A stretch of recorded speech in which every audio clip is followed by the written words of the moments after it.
Bonsoir à tous. Vous avez encore quelques minutes pour vous installer. Bienvenue. Bienvenue à ceux qui sont des habitués de l'Université populaire. Bienvenue à ceux qui viennent pour la première fois. Pour cela, je rappelle que vous pouvez venir librement, comme bon vous semble, en fonction de vos attentes, de vos désirs, de vos goûts. Le programme a été présenté et distribué la semaine dernière dans la grande salle du Volcan. Je pense qu'un grand nombre d'entre vous y étiez. Pour ceux qui le souhaiteraient, nous avons apporté des brochures ici. Vous pourrez en prendre autant que vous le souhaitez pour diffuser largement autour de vous, puisque chaque année, nous découvrons qu'il y a encore un certain nombre de Havrais et d'habitants de la Pointe de Caux qui ne connaissent pas l'Université populaire, bien que nous en soyons à la 11e saison. Vous trouverez également, si vous le souhaitez, des programmes du Volcan, et en particulier le programme du mois, la brochure du mois d'octobre aussi. Hein, et la brochure voilà. Donc n'hésitez pas à vous servir également. Puisque je reprécise, pardonnez-moi ceux qui l'ont entendu maintes et maintes fois, que l'Université populaire est singulière dans le paysage des universités populaires françaises, puisqu'elle est le résultat d'un partenariat entre une scène nationale où l'on crée des spectacles du vivant et une université qui, comme toute université, est un lieu certes d'enseignement, mais aussi, ce qu'on oublie souvent, un lieu de recherche. Je ne vais pas être trop long. Avant que Jérôme Brossard ne présente le conférencier et la conférence, je vous rappelle rapidement, nous avons encore une conférence la semaine prochaine, ici, sur le baroque, qui s'adosse à un spectacle complet, il n'y a plus de place, du Volcan. Il y a encore... Ah, c'est une nouveauté alors parce que l'autre... Quelques places de côté pour les gens de l'Université populaire, mais j'en parlerai la semaine prochaine. D'accord. Voilà une bonne nouvelle que nous ne connaissions pas la semaine dernière. Et puis, dans 15 jours, ici aussi, une conférence en partenariat avec le musée d'art moderne André Malraux autour du soleil. Vous l'avez vu, on vous l'a annoncé, c'est en lien bien sûr direct avec l'exposition qui va bientôt se terminer au musée sur Impression Soleil. Voilà pour les informations. Après, nous nous retrouverons en novembre, on vous le dira plus tard. Je passe immédiatement la parole à Jérôme Brossard, mon collègue de l'université, qui va vous présenter le conférencier et la conférence. Et il vous dira un petit peu plus aussi sur l'installation du pendule de Foucault ici à l'Université du Havre. Merci, Benjamin. Bonsoir. Et pourtant, elle tourne, aurait dit Galilée. Et pourtant, ne voit-on pas le soleil se lever à l'est et se coucher à l'ouest? C'est quand même curieux. Si Copernic a raison, hein, si la Terre tourne, effectivement, mais comment tient-on en place sur le sol? Parce que nous, au Havre, ici, compte tenu que la Terre fait un tour en 24 heures, on est animé d'une vitesse de l'ordre de 1000 km/h. Pourtant, on tient en place, on ne s'envole pas.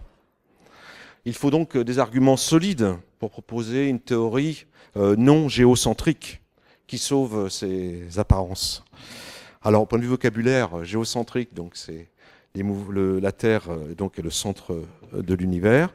Les astres tournent autour de la Terre. Et héliocentrique, c'est la Terre tourne autour du Soleil et autour d'elle-même. Bon, ça, c'est pour le vocabulaire. Alors, certes, aujourd'hui, on a des satellites qui sont d'excellents observateurs extraterrestres. Mais pour les bons terriens que nous sommes, quelque peu égocentriques, la chose n'est vraiment pas évidente. D'autant plus que l'hypothèse du géocentrisme, le fait que donc la Terre est fixe et le Soleil tourne autour de la Terre, ne nous empêche nullement de vivre. Ça, on peut très bien vivre en considérant que la Terre ne bouge pas, elle est immobile.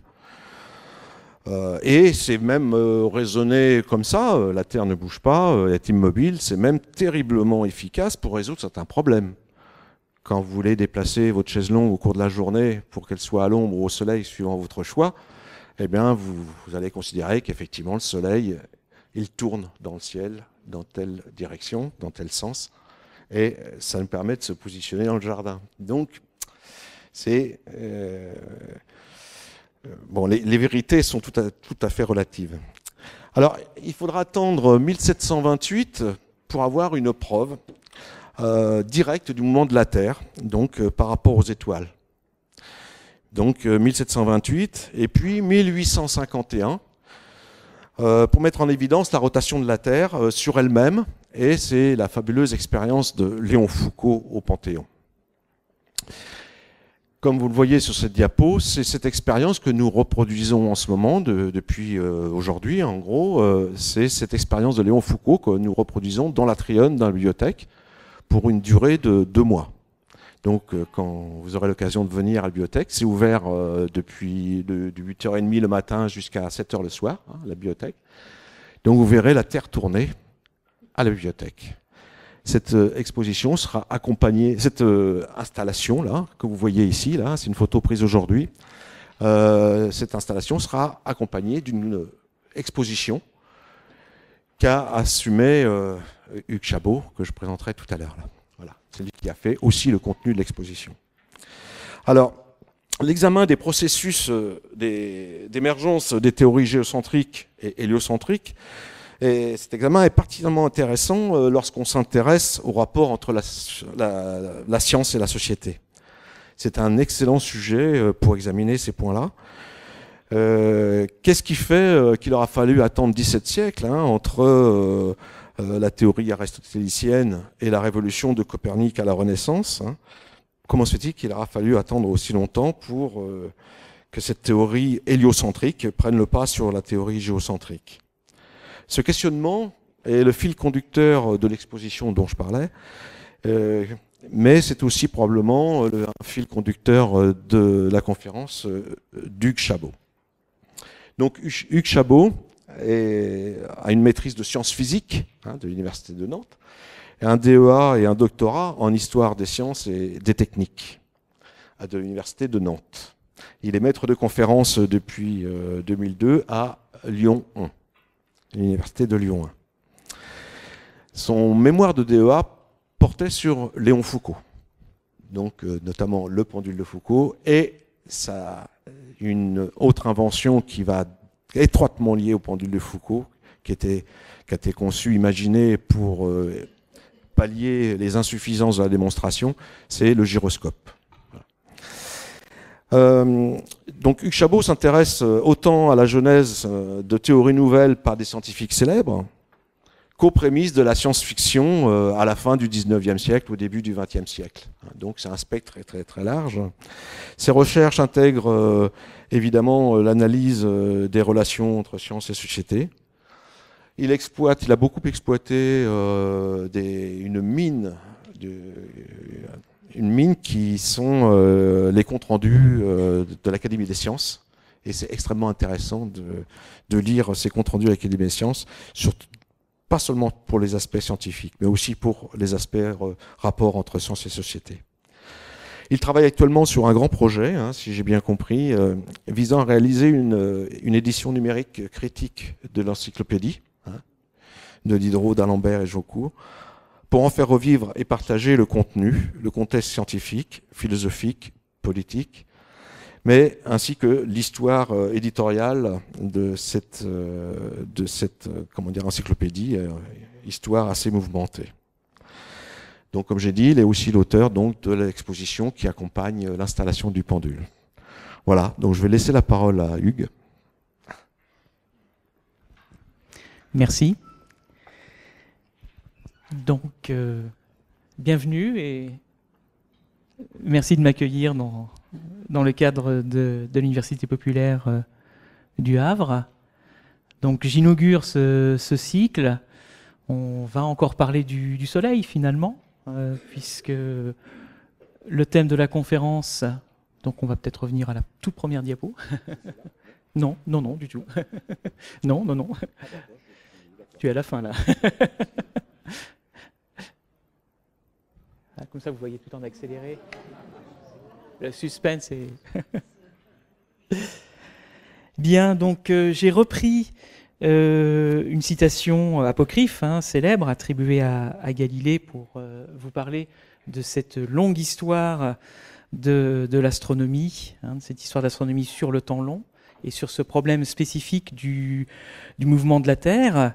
Galilée, on en parlera un peu, mais on a un temps limité, donc on parlera un peu de tout, mais j'espère de façon assez nourrissante pour que vous ne soyez pas trop frustrés. Donc je vais commencer par l'Antiquité, puisqu'on va s'en tenir à un fil chronologique pour dérouler cette histoire. Donc dans l'Antiquité, comme le rappelait Jérôme, eh bien, le système du monde des anciens consiste à se représenter l'univers comme étant en fait coupé en deux. Le monde du ciel, le monde des cieux s'oppose à un monde terrestre. Et donc ce qui va nous intéresser essentiellement aujourd'hui, c'est l'explication de ce monde céleste, l'explication du mouvement des astres.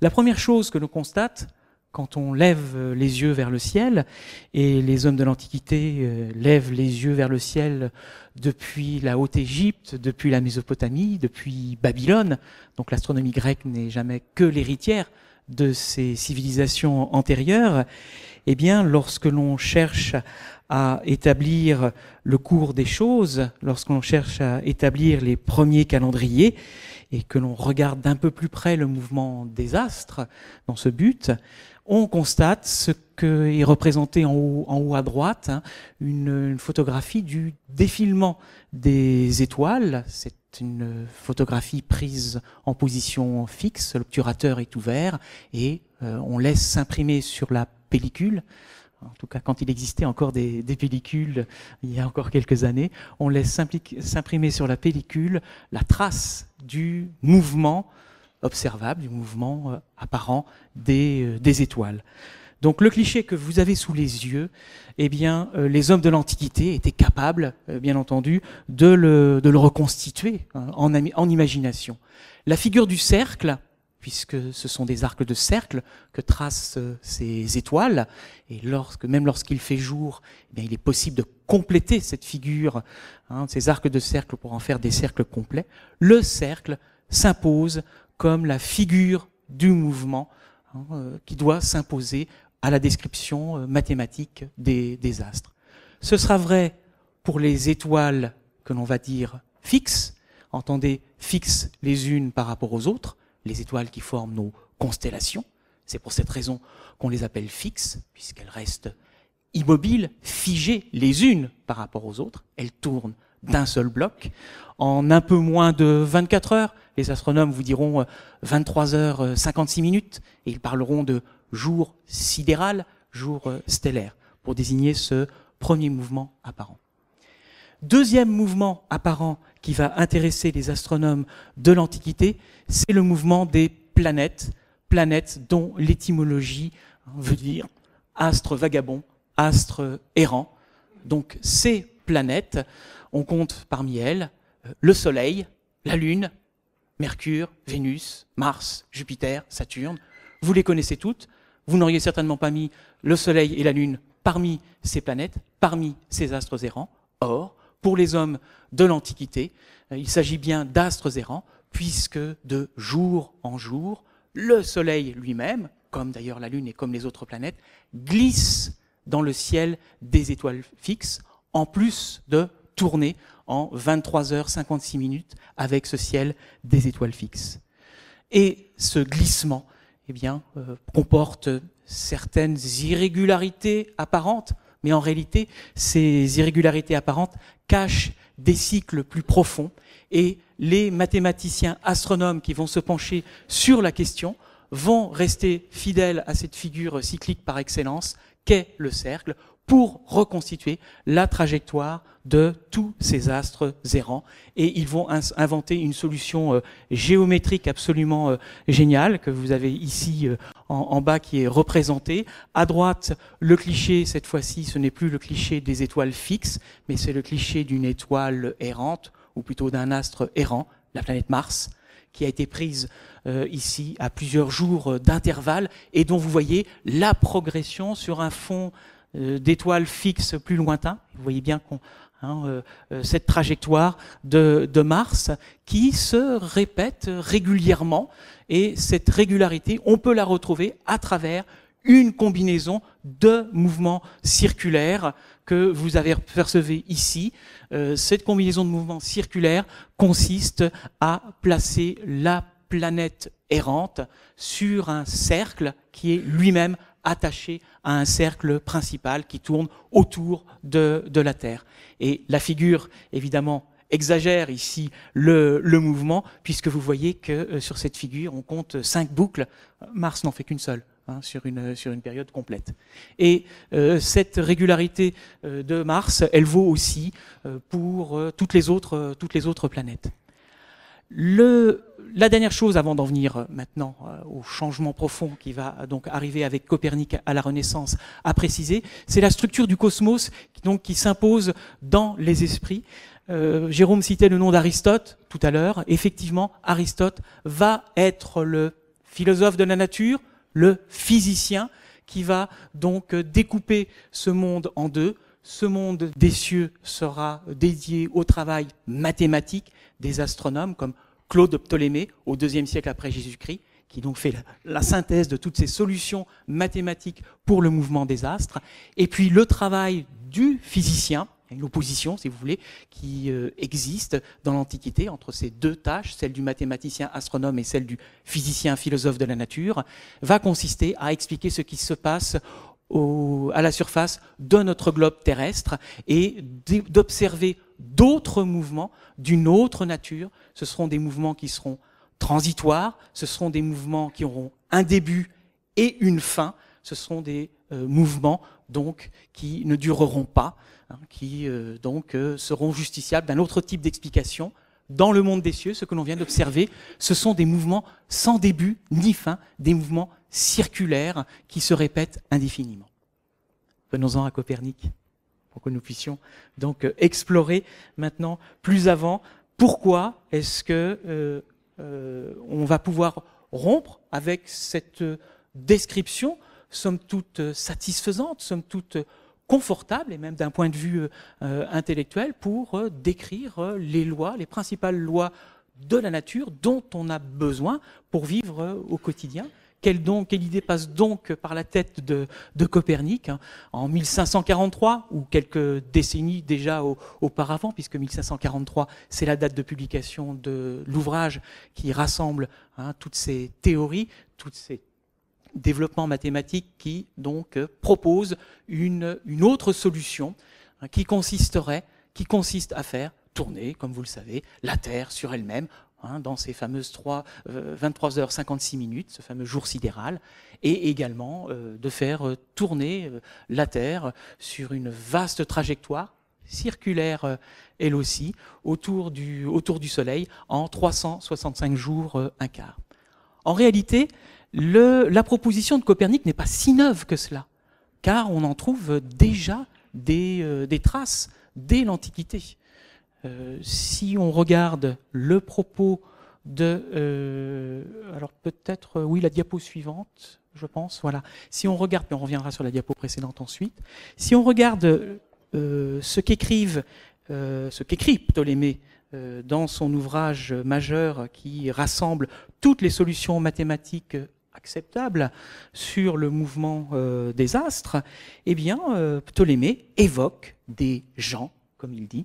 Il y a des gens qui prétendent que rien n'empêche de supposer, par exemple, qu'on peut garder le ciel immobile. Si ce ciel était immobile, eh bien, on pourrait faire tourner, pourquoi pas, la Terre autour de son axe, d'Occident en Orient, en faisant cette révolution une fois par jour à très peu près. C'est pour bien préciser qu'effectivement, il y a cette valeur de 23h56, pas tout à fait les 24 heures, pour recaler le Soleil exactement à la place où il est habituellement. En réalité, Copernic réutilise une idée que l'on trouve déjà dans l'Antiquité, qu'on trouve chez un auteur comme Héraclite Dupont, qui donc vit au IVe siècle avant Jésus-Christ, à la même époque qu'Aristote. Et également, d'autres auteurs ont des idées encore plus audacieuses et proposent de faire également tourner la Terre non plus simplement sur elle-même, mais de l'embarquer dans un mouvement beaucoup plus général, en particulier autour du Soleil. C'est le cas de Aristarque de Samos. Toutes ces solutions sont évoquées dans la littérature astronomique de l'Antiquité, et Copernic lui-même s'en réclame lorsqu'il publie son ouvrage en 1543. Il s'en réclame d'autant plus qu'il doit convaincre ses adversaires, ses opposants, que son idée n'est pas totalement absurde.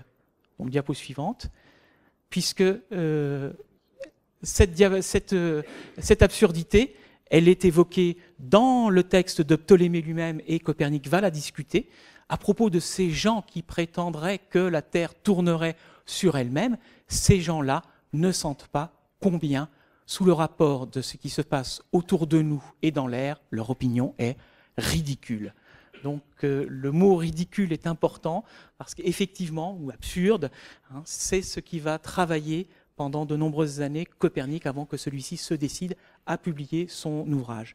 Qu'est-ce qu'il y a de ridicule? C'est ce qu'on évoquait tout à l'heure, le fait que la Terre tournant sur elle-même en 24 heures, le sol lui-même se dérobe en quelque sorte sous nos pieds. Et cette gravure est destinée à illustrer cette course folle, en quelque sorte, de la surface de la Terre. Si l'on tirait un boulet de canon vers le haut, c'est ce que symbolise ici la petite question, retombera-t-il? Où retombera ce boulet de canon? Si jamais, pour que le Soleil puisse apparemment se déplacer vers l'ouest, on faisait courir la surface de la Terre vers l'est, où retomberait ce boulet de canon? Il devrait retomber à l'ouest de son pas de tir, en quelque sorte, raisonnent les héritiers d'Aristote. On va revenir sur les deux diapositives antérieures. Cependant, la solution de Copernic, il va y travailler pendant longtemps, lui apparaît un succès, ou en tout cas un progrès majeur par rapport aux anciennes explications. Elles lui permettent d'abord d'éliminer cette boucle qu'on citait tout à l'heure à propos de la progression de Mars dans le ciel qui semble rétrograder périodiquement, ce qui était acceptable tout à fait dans une vision purement mathématique des choses, purement mathématique du ciel. Pour Copernic, eh bien, cette boucle n'est jamais que le résultat d'un mouvement relatif entre la Terre et la planète Mars, puisque c'est la planète Mars qui est concernée ici. Si vous observez Mars depuis une Terre en mouvement autour du Soleil, pourvu que cette Terre soit sur une trajectoire à l'intérieur de la trajectoire de Mars et avec une vitesse plus importante que celle de Mars, eh bien, en recalculant, en faisant les bons réglages, un peu comme le faisaient nos astronomes de l'Antiquité avec leurs cercles, eh bien, Copernic travaille lui aussi avec des cercles et règle en adaptant les valeurs pour retrouver exactement les observations. Et effectivement, la progression de Mars se trouve ainsi expliquée d'une autre manière, mais vous voyez qu'il reste encore à convaincre les adversaires que cette façon d'expliquer les choses, si elle est valable mathématiquement, que vaut-elle d'un point de vue physique? Alors je m'arrête un instant quand même sur ce « si elle est valable mathématiquement », ce qui apparaît au XVIe siècle avec l'œuvre de Copernic, mais pas seulement à travers l'œuvre de Copernic, c'est l'irruption d'une autre tradition issue de l'Antiquité qui va s'intéresser de plus en plus à la vérité physique des mathématiques. Cette autre tradition issue de l'Antiquité, c'est celle qu'on attribue à Platon habituellement, qu'on peut faire remonter même jusqu'à Pythagore, qui consiste à voir dans les phénomènes naturels, eh bien, derrière les apparences sensibles, des idées intelligibles, un monde plus subtil, plus caché en quelque sorte, et les mathématiques seraient en quelque sorte le ressort caché de ces apparences sensibles. C'est ce que j'aurais voulu illustrer à travers cette figure que vous voyez ici, qui reproduit cette fois-ci deux autres trajectoires planétaires, celle de la Terre autour du Soleil encore une fois, et cette fois-ci, passons de l'autre côté de l'orbite de la Terre vers le Soleil, c'est la trajectoire de Vénus. Eh bien, la théorie héliocentrique, centrée sur le Soleil, que propose Copernic, permet de mettre en place une nouvelle façon d'arpenter l'univers. Cet arpentage de l'univers, il avait déjà été commencé dans l'Antiquité. On savait évaluer le rayon de la sphère terrestre, du globe terrestre. On savait même évaluer la distance Terre-Lune, avec une bonne approximation. Pour ce qui était de la distance des astres plus lointains, au-delà de la sphère de la Lune, on était sur un registre beaucoup plus arbitraire ou beaucoup plus qualitatif, mais on produisait aussi des valeurs. Avec le système héliocentrique de Copernic, tout s'enchaîne de façon stricte.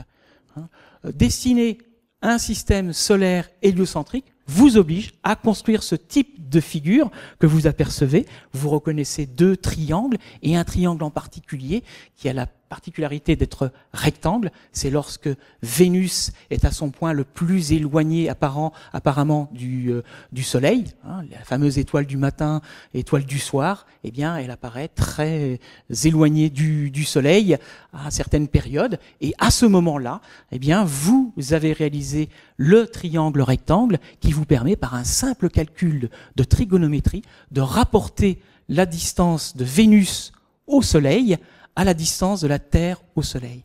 C'est donc une nouvelle forme d'arpentage qui s'impose avec le système héliocentrique qui n'existait pas dans l'ancien système. Lorsque Copernic prend conscience de cette connexion, comme il le dit, intime entre les distances des différentes planètes, pour lui, eh bien, il vient de toucher une idée intelligible, mathématique, au cœur du fonctionnement de la machine céleste.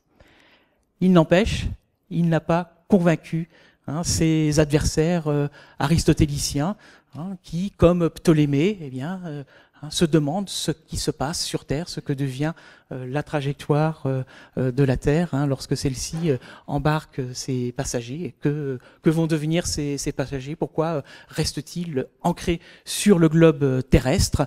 On peut prendre l'exemple ou l'illustration, la métaphore du manège, par exemple, qui projetterait, en tournant trop vite, ces passagers vers l'extérieur. C'est un effet de force centrifuge qui n'a pas encore trouvé son nom à l'époque, mais qui est tout à fait compris, tout à fait identifié à cette époque.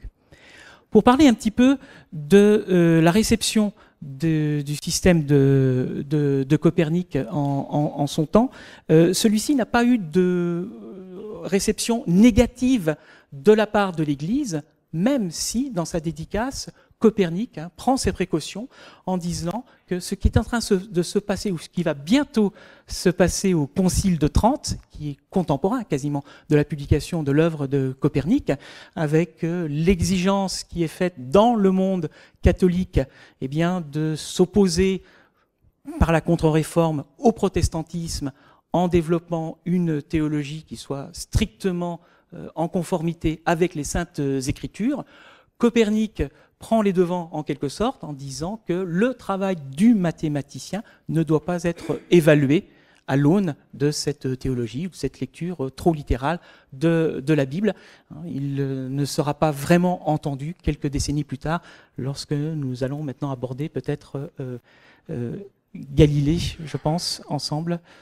Ou non. Alors une dernière chose avant d'aborder Galilée, et qui explique pour une bonne part aussi la méfiance ou la défiance que peuvent avoir certains astronomes cette fois-ci, pas simplement les physiciens qui travaillent sur Terre, mais également d'autres astronomes observateurs, voire mathématiciens, s'interrogent sur un effet observable du mouvement de la Terre, cette fois-ci qui concerne son mouvement global de parcours autour du Soleil.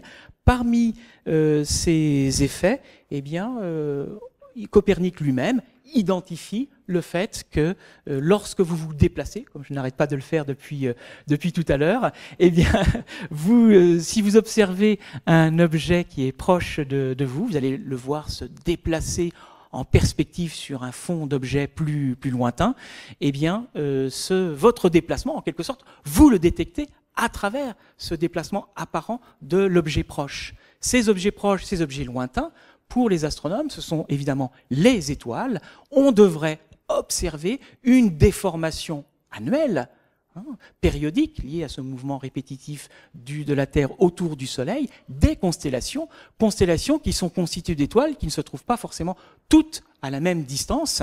Là, on a représenté la Grande Ourse. On aurait peut-être pu prendre d'ailleurs une étoile de la Grande Ourse plutôt qu'une étoile avant la Grande Ourse, et puis se dire que c'est l'étoile la plus proche de nous qui constitue la Grande Ourse, eh bien, on devrait la voir un petit peu se osciller en quelque sorte. Cette oscillation, on ne la détecte pas.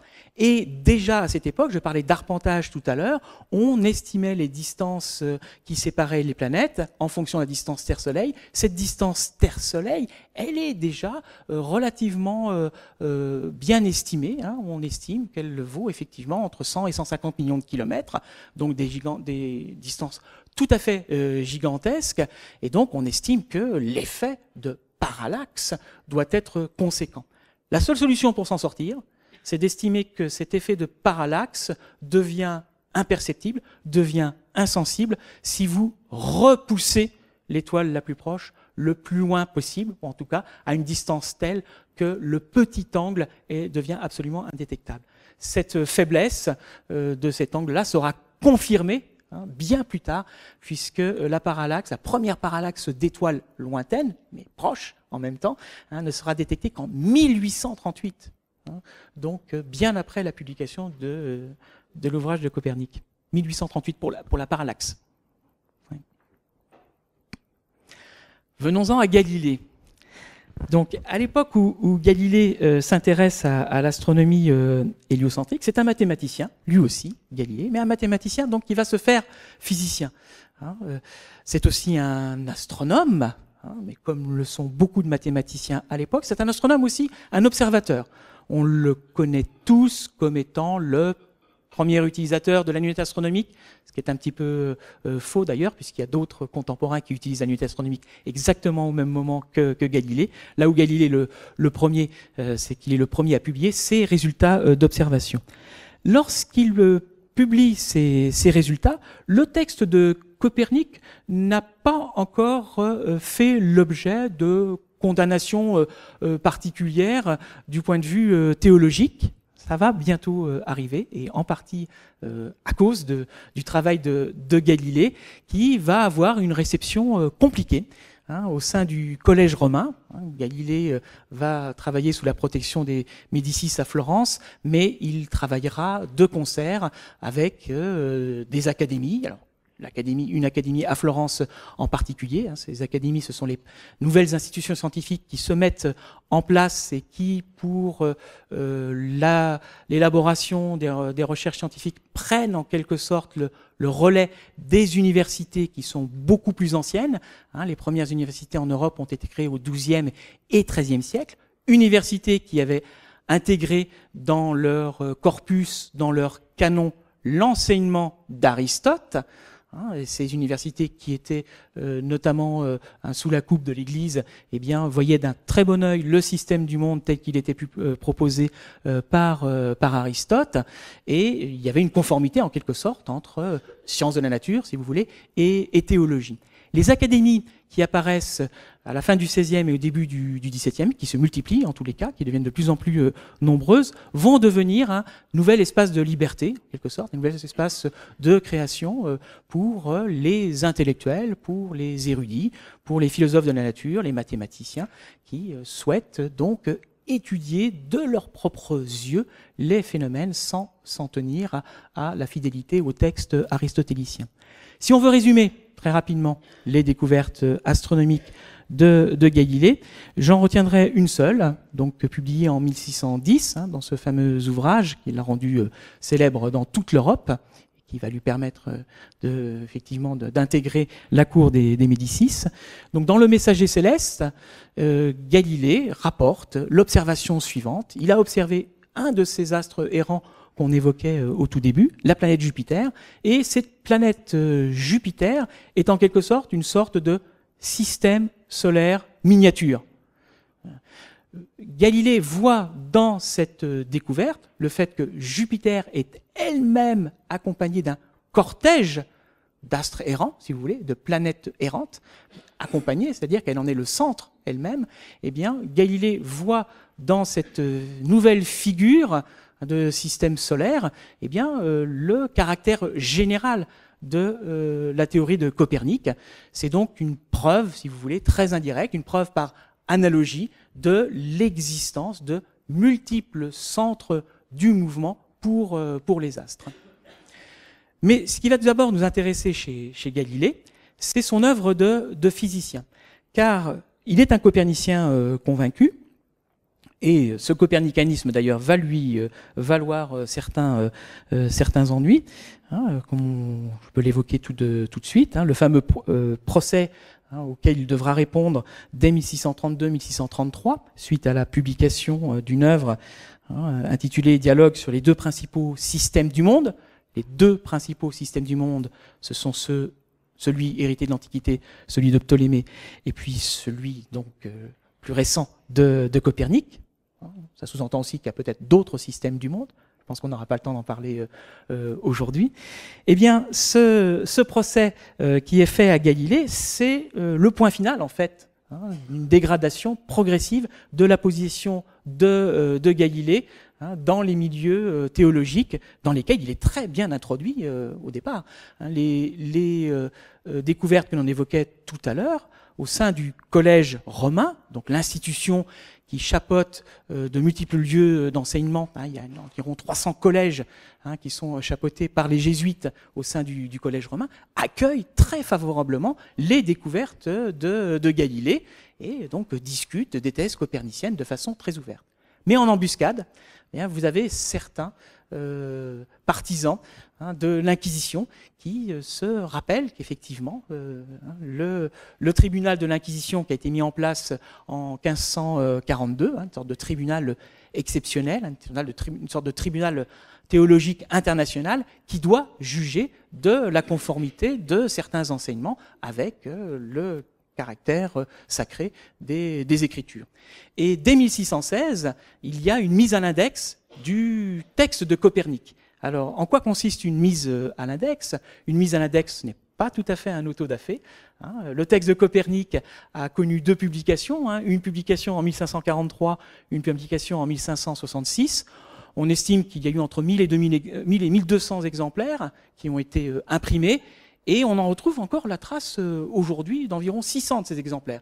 Et pour les historiens du livre, les historiens des sciences, ce sont des ouvrages précieux parce qu'ils contiennent toute une histoire, et ces ouvrages ont circulé. On a l'exemplaire de Galilée qui a respecté la mise à l'index en simplement donc effaçant, à peine en effaçant, donc en biffant les passages litigieux de l'ouvrage de Copernic. Donc cette mise à l'index, ça consiste à donc demander aux possesseurs des exemplaires de l'ouvrage de Copernic à occlure en quelque sorte, à occulter les passages les plus litigieux.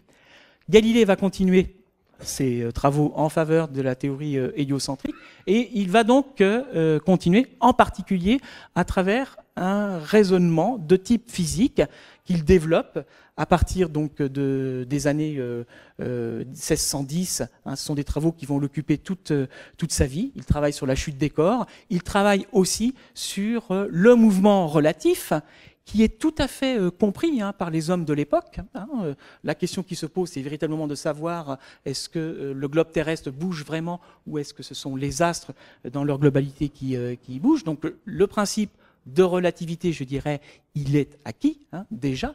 Par contre, ce que Galilée met en place, c'est une sorte de critère d'indécidabilité, en quelque sorte, entre les repères, entre les observateurs.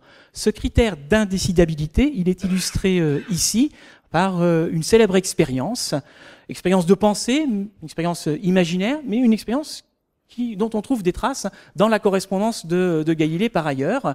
Que se passerait-il si vous montez tout en haut du mât d'un navire et que vous lâchiez un objet pendant que ce navire court sur son aire, en quelque sorte, hein, celui-ci progresse de façon uniforme, où retomberait l'objet que vous avez lâché du haut du mât. Vous voyez que c'est exactement la même expérience que tout à l'heure avec le boulet que l'on tirait vers le haut en se disant si la Terre se dérobe, c'est perdu, le boulet devrait retomber largement à l'ouest. Eh bien, on a fait l'expérience, et même nous, si on est un petit peu surpris par le résultat de cette expérience, le boulet retombera bien au pied du mât. Tout comme si vous montez ici du haut de la tour de Pise, où a enseigné Galilée pendant un certain nombre d'années, mais où il n'a certainement pas fait d'expérience. Mais s'il avait fait des expériences sur la chute des corps du haut de la tour de Pise, eh bien, même avec une Terre en mouvement, vous avez une pierre qui tombe exactement au pied du mât de la tour de Pise, en quelque sorte. Mais c'est un critère d'indécidabilité. Ceci se traduit par un principe général que Galilée énonce en ces termes. Le mouvement est comme rien. Rien ne vous permet de vous rendre compte que vous êtes en mouvement. Mouvement uniforme. On poursuit pour pouvoir avancer. Alors, ceci, c'est presque vrai, entièrement, ce principe du mouvement comme rien, du mouvement uniforme. Tout physicien aujourd'hui vous dirait, tout professeur de physique patenté vous dirait, attention, c'est un mouvement qui doit être rectiligne, uniforme. D'accord ? La surface de la Terre, effectivement, est-ce qu'on peut estimer que c'est un mouvement rectiligne, uniforme, cette surface horizontale ? Mais l'horizon est courbe à partir d'une certaine distance. Eh bien, on y reviendra tout à l'heure à propos du pendule de Foucault, justement, cette difficulté. Mais continuons à progresser dans notre chronologie. Galilée, je suis passé un petit peu vite sur sa condamnation, cette condamnation qui l'a amené à se rétracter sur ses opinions coperniciennes. Eh bien, l'héritage de Galilée ne sera pas perdu, puisque d'autres physiciens vont s'emparer de ce principe du mouvement pour en faire un des premiers axiomes, d'ailleurs, de la science mécanique qui est en train de se créer. Le mot mécanique change de sens à cette époque. Jusque-là, le terme était réservé à l'étude des machines. On parlait des mécaniques, sous-entendu les arts mécaniques, les sciences des machines.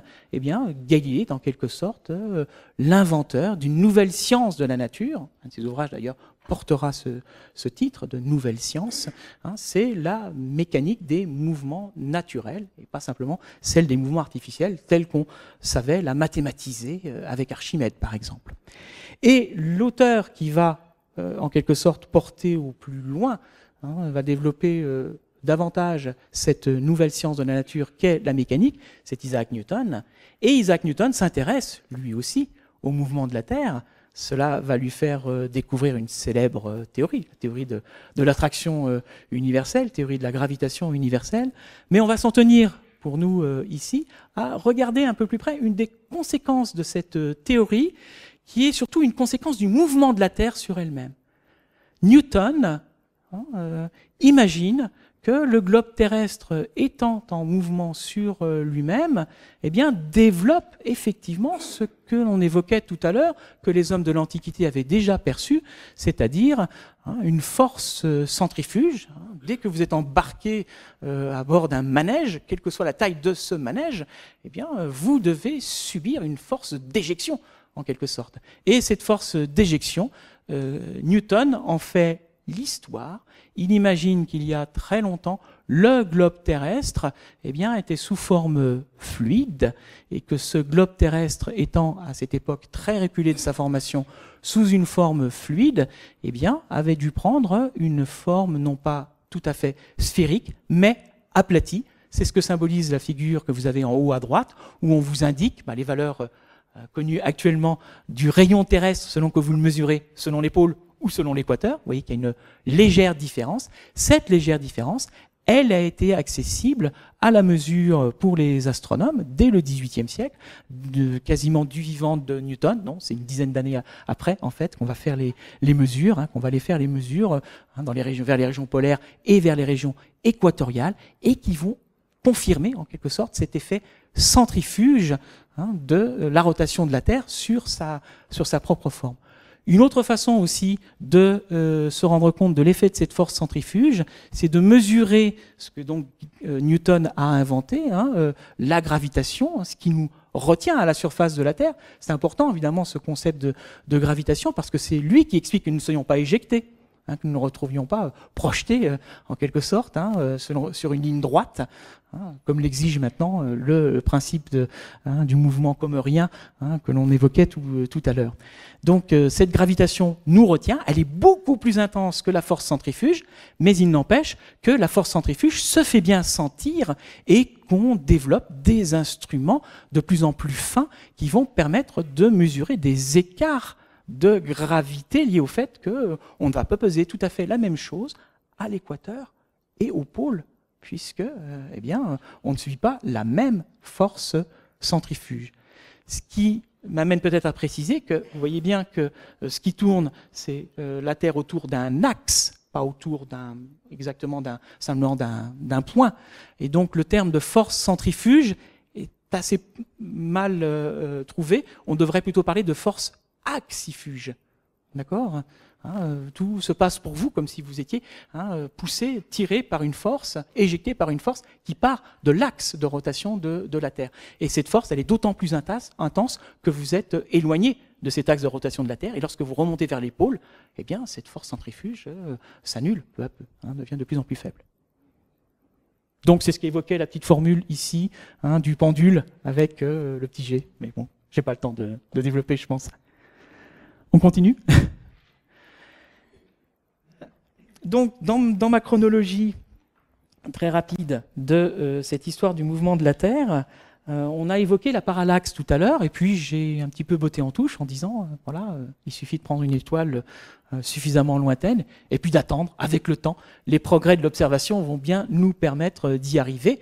En fait, ce problème de la parallaxe a obsédé les astronomes depuis la publication de l'ouvrage de Copernic. Ceux qui ont véritablement adhéré au système de Copernic ne se sont pas contentés de se dire « elles sont trop loin, on n'y arrivera jamais ». Non, on va y arriver. Il est tout à fait intéressant de mettre ça dans nos programmes de recherche et des générations d'astronomes vont examiner les étoiles de très près dans tous les catalogues pour voir s'il n'y a pas cette petite oscillation, cette petite dérive annuelle que l'on pourrait détecter. Et le premier à y arriver, c'est James Bradley en 1728. Il pense avoir découvert la parallaxe, et puis en refaisant ses calculs, il se rend compte que il y a un décalage quasiment de 90 degrés sur la petite ellipse qu'il devrait obtenir, puisque la trajectoire de la Terre est une ellipse autour du Soleil, donc c'est celle-ci qu'on doit voir se dessiner dans le ciel, donc elle est exactement décalée de 90 degrés. C'est un autre effet en fait, qui intervient dans le cas de l'aberration, ce qu'on va appeler l'aberration de la lumière. Alors, qu'est-ce que c'est que cette aberration de la lumière ? Je crois que le schéma est assez explicite de ce point de vue. Eh bien, tout se passe comme si les astronomes étaient des hommes qui se trouvaient pris sous une pluie de grains de lumière. Eh bien, si vous êtes immobile, si la pluie tombe verticalement, vous pouvez pointer votre télescope verticalement et vous recueillerez la lumière des étoiles de cette manière. Mais si la Terre se déplace sur son orbite, c'est pas du tout le même effet comme tout à l'heure, qui était un effet de perspective. Là, c'est un effet de combinaison, en quelque sorte, entre la vitesse de la pluie, les grains de lumière, les gouttes de lumière qui nous tombent sur la tête, eh bien, leur vitesse se combine avec la vitesse de l'observateur qui se déplace vers la droite, comme vous le voyez. Alors c'est pas un très bon observateur d'ailleurs, parce que moi je serais à sa place, j'aurais incliné le parapluie comme est incliné le télescope, pour être un peu moins arrosé, d'accord ? Donc effectivement, vous croyez, vous observez une goutte de lumière qui vous vient d'une direction, vous voyez, qui fait un angle avec la direction réelle de l'astre. Donc James Bradley découvre cet effet, comprend que c'est cette explication-là qui est à l'œuvre, qui permet de reconstituer correctement la figure qu'il observe, et comme le disait Jérôme, c'est considéré comme la première preuve du mouvement relatif de la Terre autour du Soleil, donc obtenue enfin en 1728. Donc on va peut-être continuer, effectivement. Donc cette histoire du mouvement de la Terre, on va donc la poursuivre avec Léon Foucault. Et peut-être refaire une contextualisation, là, parce qu'on a sauté quand même à grands pas les siècles. Comme vous vous rendez compte, on cavale un peu, je vous fais cavaler.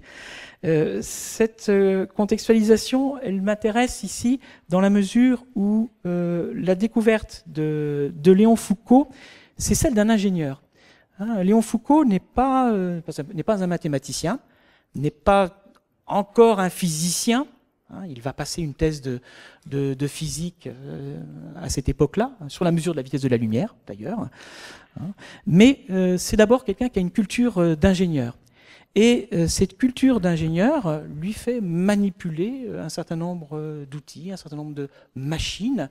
Nous sommes dans le siècle de la révolution industrielle, de l'industrie naissante, et les mécanismes d'horlogerie en particulier, les régulateurs qu'il faut mettre au point pour les premières machines-outils. C'est un petit peu anachronique de dire cela, mais les premières machines dont on doit régulariser le fonctionnement amènent Foucault à travailler sur le problème des oscillations.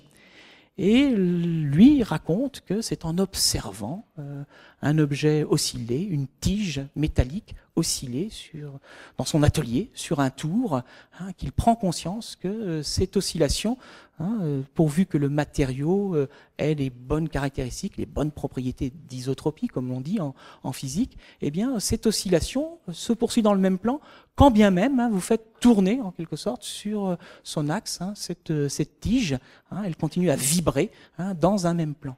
Alors là où il ne nous explique pas du tout les choses, c'est le lien qu'il y aurait à faire avec cette expérience extraordinaire qu'il imagine et qui consiste à faire osciller, non plus une tige, mais un pendule à la surface de la Terre, comme si la Terre était un vulgaire tour de mécanicien. D'accord ? Mais cette découverte-là, donc, elle est d'abord le fruit d'un travail, je dirais, très concret, très, très pratique. Et à cette époque, lorsque Foucault présente ses résultats à l'Académie des sciences, eh bien, la plupart des académiciens sont stupéfaits, reconnaissent la puissance de la démonstration, mais ce qui les obsède, eux, pour le coup, c'est d'en trouver l'explication. L'explication mathématique et physique, et notamment dans les équations. Comment est-ce que l'on peut modéliser mathématiquement le mouvement de ce pendule ? Eh bien, ce que Foucault vient de découvrir, c'est ce qui était déjà un petit peu présent dans les équations de la mécanique telles que Newton les avait écrites, c'est que ces équations de la mécanique, en toute rigueur, elles ne peuvent s'appliquer qu'à des objets qui sont en mouvement rectiligne uniforme. Dès que vous commencez à avoir un mouvement de rotation ou un mouvement circulaire, eh bien, vous avez des effets secondaires, en quelque sorte, qui apparaissent. On en a vu un avec la force centrifuge, mais il y en a un autre, plus subtil, mais que d'autres mathématiciens, ingénieurs avaient déjà repéré dans le fonctionnement des machines pour essayer d'expliquer comment tourner les pièces.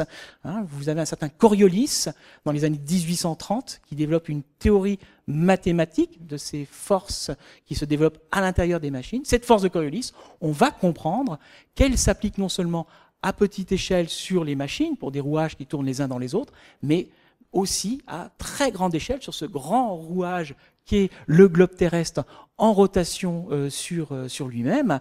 Eh bien, même à cette échelle, alors qu'à notre échelle, la Terre est plate, que le mouvement de la surface de la Terre semble être totalement rectiligne et horizontal, eh bien, si vous produisez une expérience qui dure suffisamment longtemps, eh bien, vous allez voir cet effet secondaire, en quelque sorte, de cette courte rotation, rotation progressive de la Terre, se manifester. Et c'est ce qui illustre le mouvement du pendule. Cette expérience du pendule de Foucault, elle ne se comprend bien, je crois, ou on ne se la représente intuitivement bien que si on se place rigoureusement au pôle Nord. Voilà. Rejoignons encore le pôle Nord.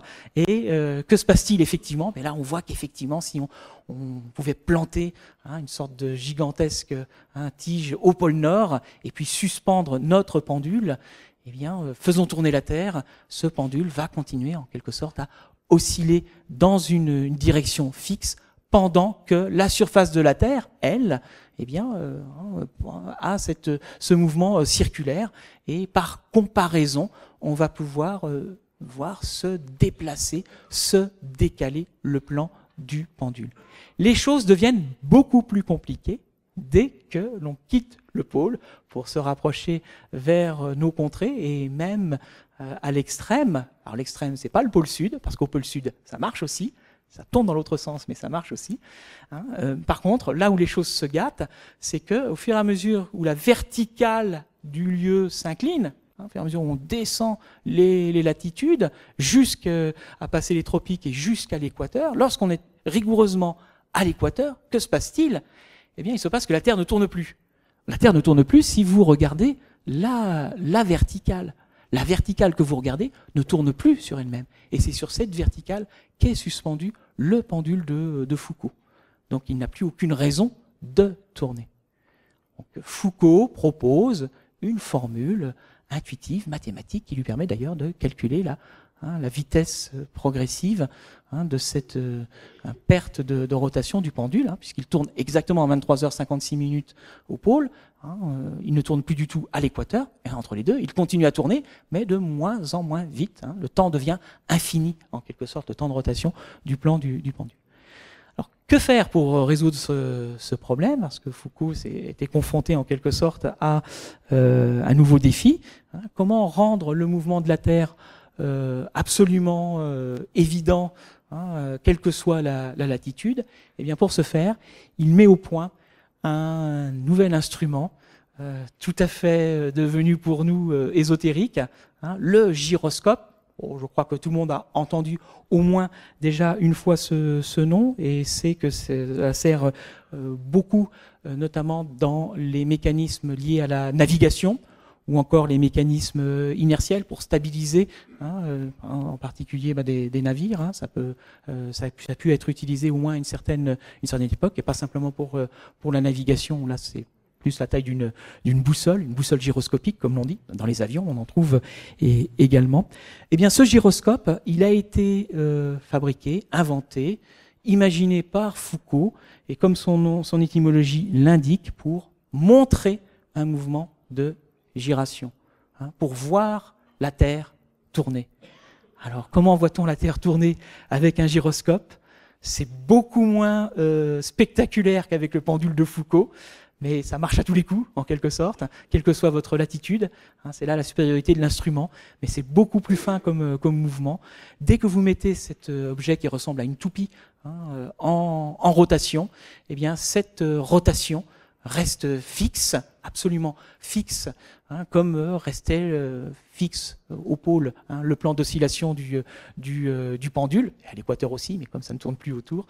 Et par contre, tout ce qui donc constitue l'environnement du gyroscope, eh bien, au fur et à mesure où la Terre bascule, en quelque sorte, quelle que soit la latitude où vous êtes, eh bien, ça bascule autour du centre de gravité du gyroscope, qui lui a ses 3 degrés de liberté, ce que n'avait pas le pendule. Il peut tourner il tourne dans toutes les directions de l'espace, donc il est articulé, vous voyez, de façon totalement souple, totalement libre dans les 3 directions de l'espace. C'est ce qui manquait au pendule de Foucault. Il était suspendu, il était attaché à cette verticale, entraîné par cette verticale. Là, il n'est uniquement suspendu, notre gyroscope, que par son centre de gravité. Donc il est retenu par la pesanteur, un peu repoussé par la force centrifuge locale, mais pour tout le reste, les forces secondaires, les effets secondaires que j'évoquais tout à l'heure, l'autre effet secondaire, eh bien, peut se développer en quelque sorte en contraste, et donc on observe cette dérive du gyroscope. Il ne s'observe pas à l'œil nu. Il faut une petite lunette d'observation, et puis être patient, attendre quelques minutes pour voir que le gyroscope est quasiment un petit astre isolé, comme l'écrit Foucault dans un de ses comptes rendus, et vous le voyez dériver en quelque sorte du point de vue de la direction qu'il pointe dans l'espace. Voilà, donc je crois qu'on arrive au bout de notre voyage très rapide. Donc, évidemment, on va revenir sur plusieurs choses avec vous. Je vais peut-être sauter quelques étapes moi-même, ou des choses que je pensais vous dire et sur lesquelles je pourrais revenir. En guise de bilan, pour essayer d'avoir une idée un petit peu claire de cette histoire du mouvement de la Terre et qu'est-ce qu'on pourrait catégoriser les preuves qui ont été obtenues. Eh bien, ces preuves sont de deux ordres, en fait. On peut les séparer et on peut les distinguer, peut-être, par leur nature, à chaque fois. Alors, la première séparation tout à fait évidente, c'est qu'on a deux mouvements pour la Terre. Le mouvement de rotation diurne et donc le mouvement de révolution annuelle. Et on a joué sur les deux tableaux pendant plusieurs siècles pour essayer d'objectiver ce que les équations mathématiques nous disaient du mouvement de la Terre. Du côté des preuves de la révolution annuelle, je vais commencer par ce premier mouvement, eh bien on a vu que les astronomes ont recherché la parallaxe pendant très longtemps. Ils auront d'abord découvert l'aberration, donc qui est un autre phénomène optique, qui fonctionne pour les gouttes de lumière, comme je l'évoquais tout à l'heure, mais au XIXe siècle, ça fonctionne encore lorsqu'on pensera la lumière comme étant constituée de vagues dans un milieu. On retrouve exactement les mêmes résultats. Et encore aujourd'hui, malgré les révolutions récentes, il y a un peu plus d'un siècle, dans certaines parties de la physique, on peut aussi faire des calculs d'aberration qui sont cohérents en quelque sorte avec ces réformes récentes de la physique.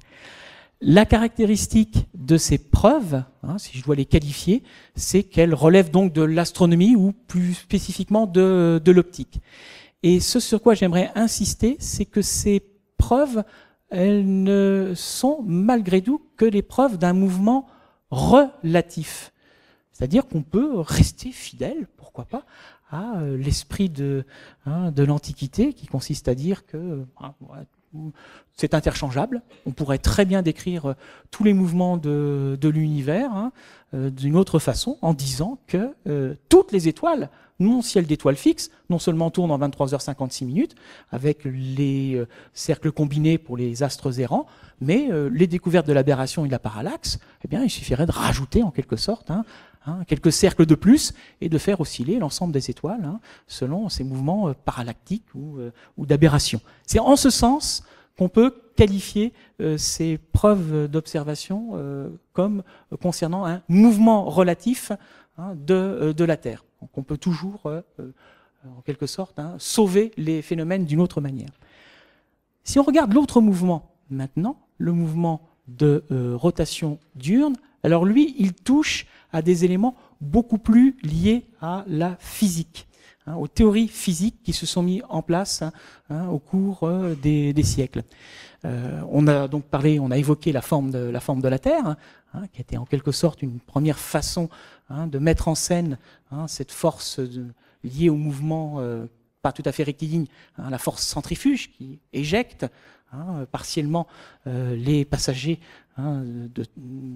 du vaisseau Terre en rotation sur elle-même.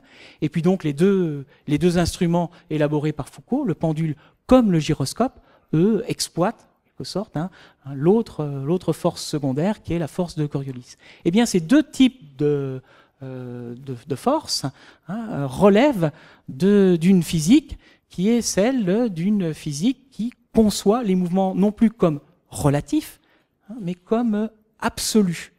C'est-à-dire qu'il n'est plus possible d'expliquer ces effets physiques par un mouvement extérieur. D'accord ? Si vous faites tourner l'univers autour de la Terre, eh bien, ça ne produira pas de dérive du pendule de Foucault. Ça ne produira pas de renflement de l'équateur. En ce sens, ces preuves donc, qui relèvent de la mécanique ou de la physique, plus exactement, eh bien, sont des preuves d'un mouvement qu'on peut qualifier d'absolu. Et c'est ceci, Newton l'a déjà perçu en son temps. Voilà, donc pour mon bilan, je peux m'arrêter là et on peut avoir un échange si vous le souhaitez, revenir sur certains points plus particuliers. Merci.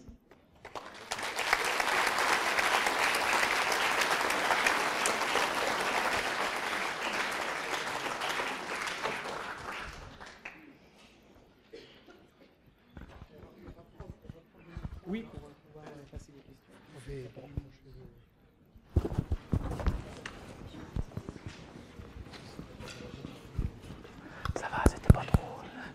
Le micro à votre disposition comme à chaque fois. Un à gauche et un à droite. Je t'avais dit. À quelle époque a-t-on découvert que les typhons tournent dans un sens dans l'hémisphère nord et dans l'autre dans l'hémisphère sud? Parce que si j'ai bien compris, c'est la même force de Coriolis qui fait, donc, les fait tourner dans un sens ou dans l'autre suivant l'hémisphère et qui fait pivoter le plan du pendule de Foucault. Parce que ça, c'est quelque chose qu'on a pu constater aussi assez tôt, me semble-t-il. Oui, oui, tout à fait. Alors, je ne saurais pas la date exacte de l'attribution de cet effet à la force de Coriolis, mais à partir du moment où cette force de Coriolis, elle est conceptualisée dans les années 1830 et puis qu'elle rentre vraiment dans le schéma d'explication de la mécanique dans la seconde moitié du XIXe siècle, je pense que c'est contemporain. On a cette explication-là qui est évoquée dès la fin du XIXe siècle. En tout cas, il y a une large littérature au XIXe siècle, au moment où sont publiés les résultats de Foucault. Cette expérience du pendule ranime en fait tout un champ d'expérience ou d'identification d'autres preuves sensibles du mouvement de la Terre, avec quelquefois d'ailleurs des choses plus ou moins exactes ou plus ou moins baroques. On s'interroge sur le fait, par rapport à une géographie, si les fleuves qui courent du nord au sud ne subiraient pas, eux aussi, cette force de Coriolis, si les courants ne seraient pas suffisants pour que, par exemple, une des berges du fleuve soit davantage creusée que l'autre, et que donc on ait une géographie le paysage soit lui-même façonné en quelque sorte par cette force de Coriolis à travers ces écoulements. Et dans l'Antiquité, on ne fréquentait pas beaucoup l'hémisphère sud, finalement. C'est peut-être ça qui a retardé cette observation? Dans l'Antiquité, on a déjà une géographie qui se met en place, qui est relativement performante. Ptolémée, que j'évoquais tout à l'heure comme astronome, en fait, son œuvre, l'impact principal de son œuvre, c'est son œuvre comme géographe. Et la géographie de Ptolémée contient les premières données en latitude et en longitude. Il invente ce système de repérage. Donc il y a une exploration du territoire quand même qui est conséquente, qui est encore largement imprécise, qui va devenir beaucoup plus performante au moment où les voyages de navigation au XVe, XVIe siècle vont appeler en quelque sorte ce travail cartographique et cette exploration du globe dans ses dimensions les plus au sud, les plus méridionales.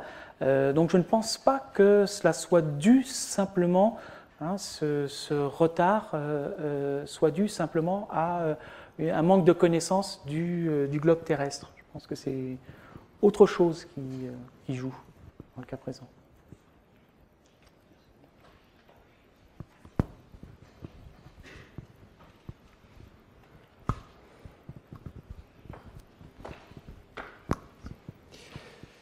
Ma question, c'est pourquoi le XVe siècle? Parce qu'a priori, il n'y a rien de nouveau, il n'y a pas d'observation nouvelle. Donc pourquoi est-ce que c'est au XVe siècle qu'on peut conceptualiser que finalement cette solution alternative, qui avait déjà été évoquée, est la bonne?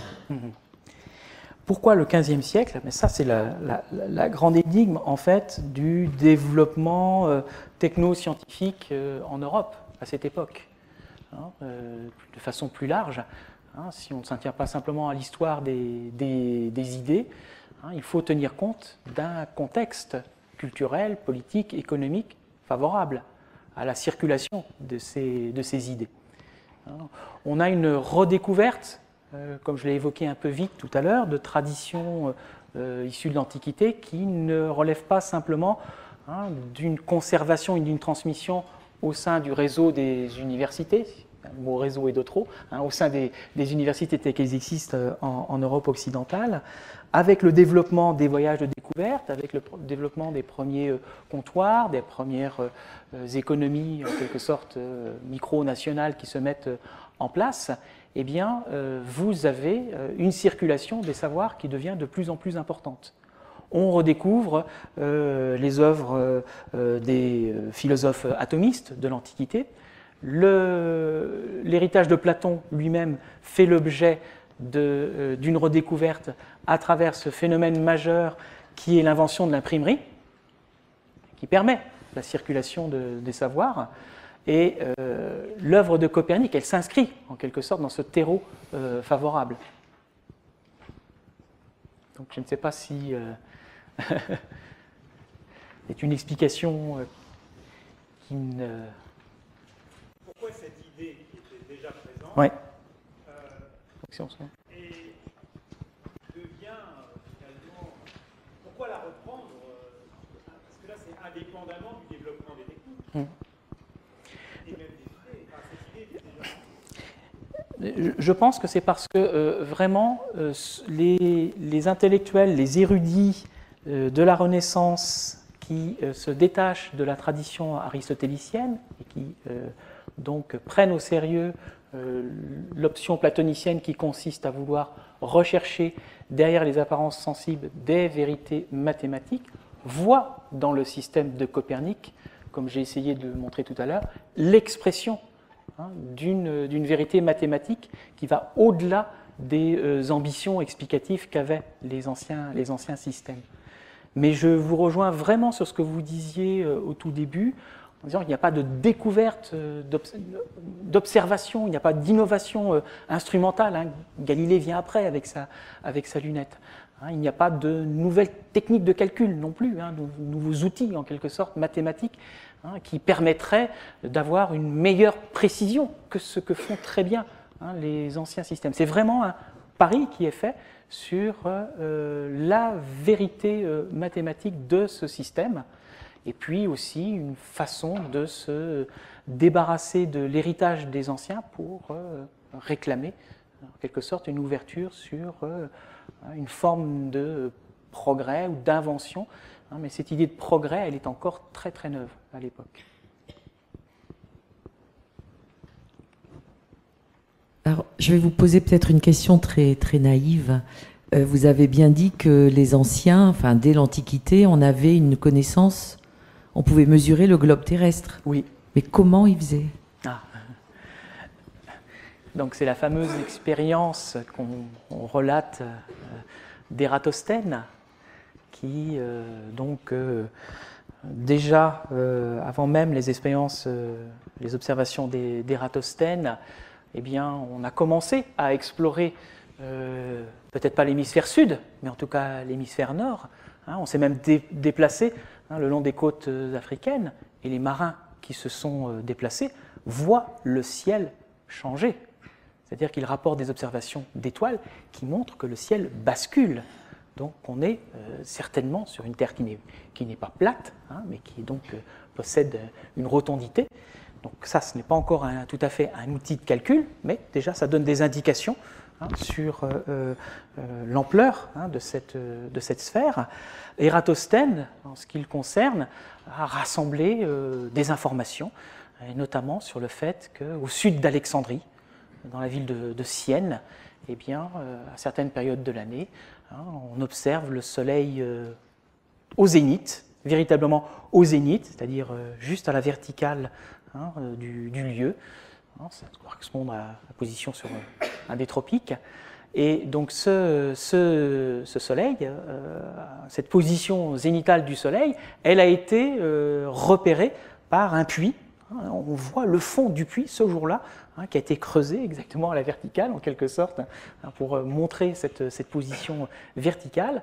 Et lorsqu'on observe le même jour, quelques dizaines, centaines de kilomètres plus au nord, vers Alexandrie, le soleil, eh bien, il n'est pas au zénith. Là, pas la peine de creuser de puits, on ne verra pas le fond du puits. Par contre, si on plante un bâton, normalement, si le soleil était au zénith, le bâton ne fait plus d'ombre, et il continue à faire une ombre. Et c'est la valeur de cette ombre, connaissant la distance entre les deux villes, qui permet, par un calcul de trigonométrie, on le voit souvent dans les manuels de collège aujourd'hui, ce calcul d'utilisation de la trigonométrie qui permet d'évaluer la circonférence de la Terre. Mais auparavant, dans des textes plus anciens, notamment chez Aristote, on trouve des évaluations du rayon de la Terre, de la circonférence terrestre, assez erronées d'ailleurs. Mais celle d'Ératosthène, les historiens ont travaillé pendant assez longtemps sur les unités avec lesquelles Ératosthène exprimait les résultats. Et si on a une lecture favorable, eh bien, on retombe sur des valeurs qui sont très proches des valeurs actuelles. Si on prend c'est le stade, qui est l'unité de cette époque, environ 150 mètres, si je me souviens bien. Donc avec un stade de 150 mètres et le nombre de stades que lui donne dans les mesures qu'il utilise, on est très proche des 40 000 km actuels. Et comme je l'évoquais, on a également d'autres astronomes mathématiciens qui arpentent, cette fois-ci non plus le globe terrestre, mais cette fois-ci les échelles cosmiques, ou presque. En tout cas, la distance Terre-Lune fait partie aussi des dimensions accessibles à l'observation. C'est Thalès qui...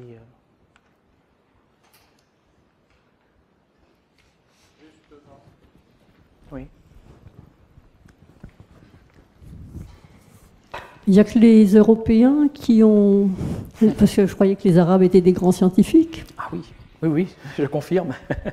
Je confirme. Le problème, c'est qu'on a encore trop peu d'historiens qui travaillent sur les textes scientifiques arabes. Trop peu d'historiens qui donc peuvent nous donner des éléments qui accréditeraient le fait que le système héliocentrique, il n'a peut-être pas été découvert, redécouvert, réinventé que par Copernic. Mais la littérature se fait l'écho assez fréquemment du fait que ce qui correspond à notre Afghanistan actuel, eh bien, à l'époque de Copernic ou même un peu avant, vous aviez aussi des propositions d'un système héliocentrique. On évoque même le fait pour les célèbres manuscrits de Tombouctou, dont vous avez tous entendu parler. Tombouctou qui est le siège d'une grande civilisation, donc exactement au XVe et au XVIe siècle. Là aussi, il y a sans doute des trésors pour l'historien qui dorment. Mais pour nous, ce qui nous intéresse, effectivement, c'est l'impact qu'a eu le travail de Copernic sur la science européenne. Et ça n'empêche pas que ce génie copernicien, si on veut le désigner ainsi, eh bien, il ait été largement partagé, ou que d'autres astronomes et mathématiciens, parce que l'astronomie c'est d'abord un travail de mathématiciens à cette époque, eh bien, on peut en rencontrer évidemment dans les civilisations, notamment dans les civilisations arabes.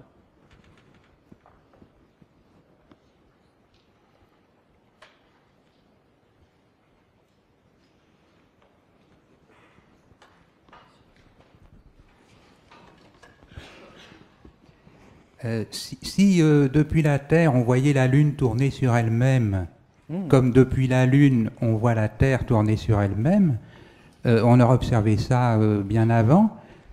Et je crois savoir que dans très longtemps, par couplage gravitationnel, mais alors je ne sais pas trop ce que ça veut dire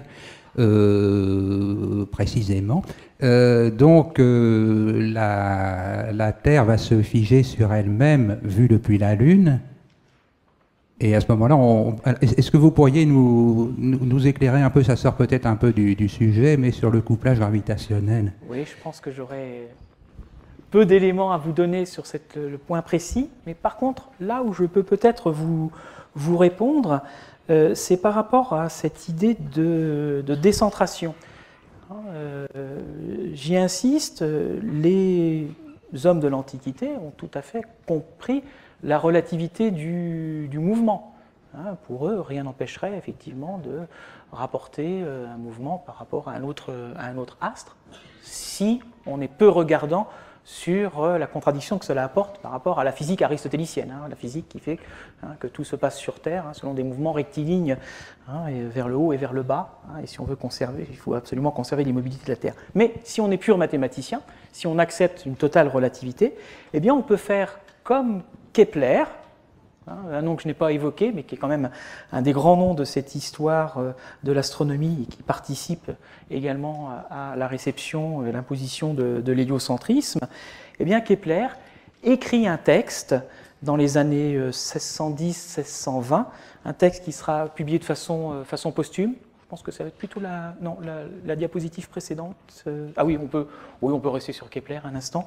Mais je ne vais pas parler des lois de Kepler. Hein. Bon, Kepler, quand même, l'innovation majeure, c'est l'invention d'une autre courbe, en quelque sorte, pour le mouvement des planètes. Parce que ce que je n'ai pas dit tout à l'heure, c'est que Copernic est resté rigoureusement fidèle au mouvement circulaire uniforme, ce qui lui a posé d'infinis problèmes pour fabriquer un système solaire qui soit suffisamment précis pour reproduire les mouvements apparents des astres. Alors, il élimine peut-être les grosses rétrogradations comme celle de Mars. Il y a une connexion entre toutes les orbites, comme on l'a vu, mais il est obligé finalement d'utiliser un nombre conséquent de cercles imbriqués les uns dans les autres. De ce point de vue, il est totalement dans la tradition de l'astronomie de l'Antiquité. Il travaille lui aussi avec des montages différents épicycles. Kepler va être celui, en quelque sorte, qui va porter la vérité platonicienne un peu plus loin en cherchant d'autres figures mathématiques qui donc seraient au cœur du système solaire. Et cette figure mathématique en particulier, c'est celle de l'ellipse. Mais ce n'est pas de ça dont je voulais vous parler initialement. Ce dont je voulais vous parler, on peut revenir quelques diapositives en arrière. J'avais mis juste après encore en arrière, voilà. Juste après la diapositive finale, j'avais pensé qu'il serait intéressant effectivement de faire ce mouvement de décentration que Kepler propose de faire, donc dans un petit ouvrage qu'il intitule « Le songe » ou « Astronomie lunaire ».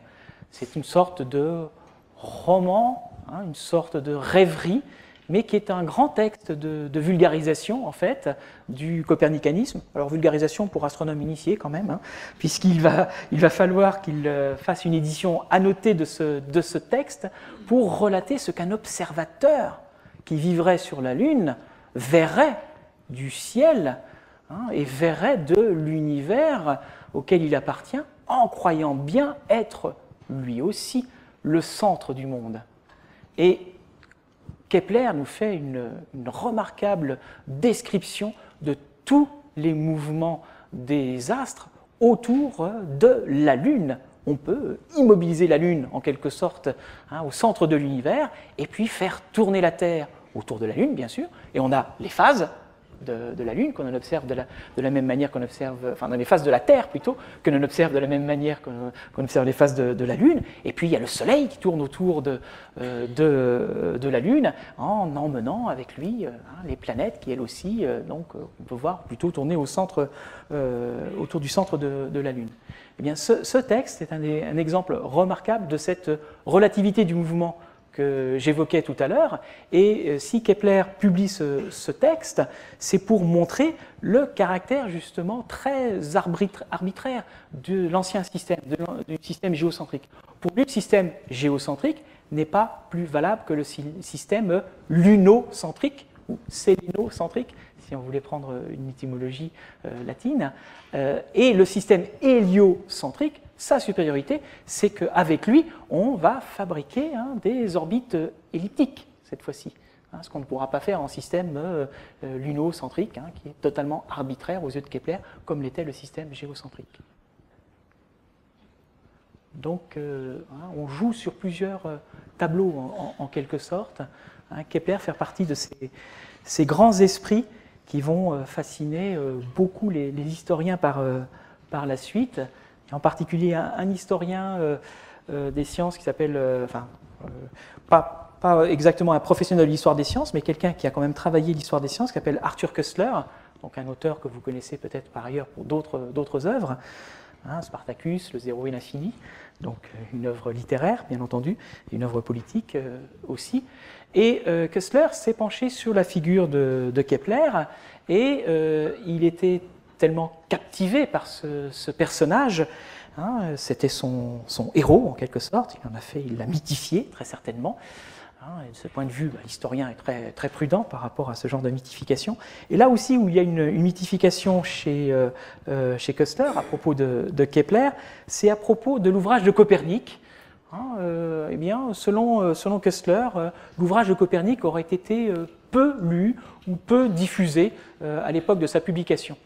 Et tout à l'heure, lorsque j'évoquais le fait que cet ouvrage avait connu 2 éditions, avec des centaines d'exemplaires qui ont survécu jusqu'à nos jours, eh bien c'est parce qu'un historien, un astronome qui s'est fait historien d'astronomie, Owen Gingerich, a consacré plusieurs années de sa vie, en parallèle de ses autres recherches, à trouver la trace de ces ouvrages, et en reconstituant la circulation de cet ouvrage, en les localisant et en reconstituant toute leur histoire, eh bien, il a été capable de reconstituer la diffusion du copernicanisme. Et il est arrivé exactement à la conclusion inverse de celle de Kessler. L'ouvrage de Copernic a été très lu, et la preuve, c'est qu'il en subsiste encore plus de 600 exemplaires de par le monde, dans des bibliothèques privées parfois. Et ce sont des exemplaires qui sont à tout point remarquables, puisqu'ils nous permettent, à travers les annotations de leurs propriétaires, les annotations de leurs lecteurs, les annotations des astronomes qui ont travaillé avec ces textes, et bien de voir comment ces astronomes ont reçu l'œuvre copernicienne.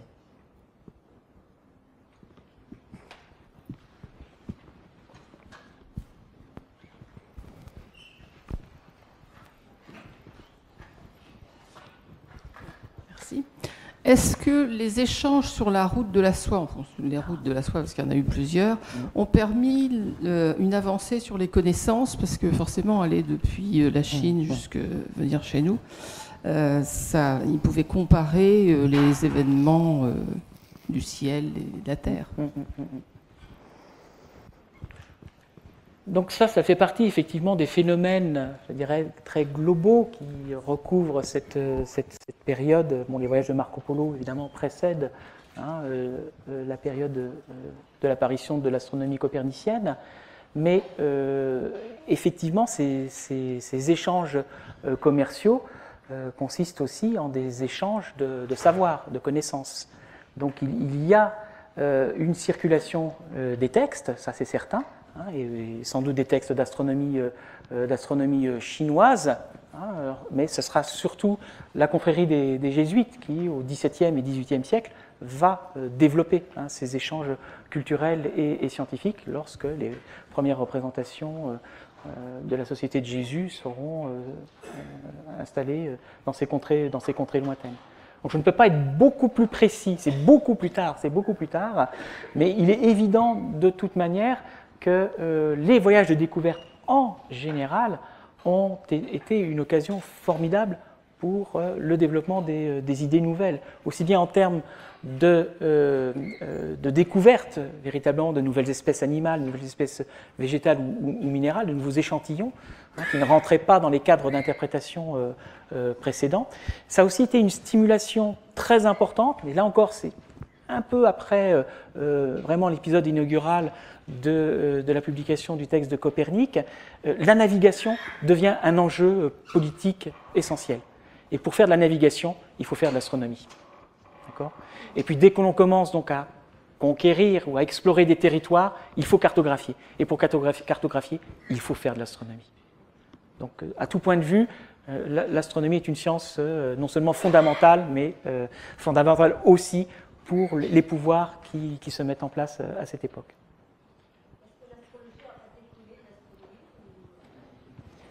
Alors cette séparation-là, elle est relativement tardive, parce que Kepler, qu'on évoquait, eh bien, faisait des horoscopes. L'astronome des XVIe et XVIIe siècles encore, eh bien, sa valeur ajoutée, en quelque sorte, pour le pouvoir, eh bien, c'est la réforme des calendriers, qui est toujours un peu complexe à mettre en place, mais aussi, il y a des demandes d'horoscopes de certaines cours princières.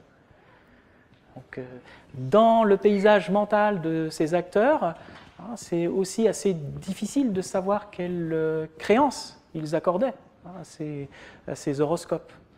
Alors, ce qui est certain, c'est que Kepler, lui, était attaché à une autre forme de croyance. C'est vraiment le fait qu'il y avait une mathématique au cœur du monde pour expliquer, en quelque sorte, pour être le langage privilégié dans lequel les lois de la nature s'expriment. Il y a de nombreux exemples chez Kepler. Il a laissé beaucoup de traces sur ses recherches numérologiques, en particulier liées à la structure du système solaire. Donc ce n'est pas totalement absurde de penser qu'il y avait une forme de continuité avec des créances d'ordre astrologique. C'est toujours délicat pour l'historien du temps présent, qui ne s'est pas acclimaté en quelque sorte aux mentalités de l'époque de la Renaissance, que de projeter des catégories rationnelles qui sont bien postérieures en général. La rationalité est plus souple en quelque sorte que ce qu'elle est devenue par la suite et dont nous sommes tributaires aujourd'hui. On va clore cette conférence. Je remercie vivement Hugues Cabot.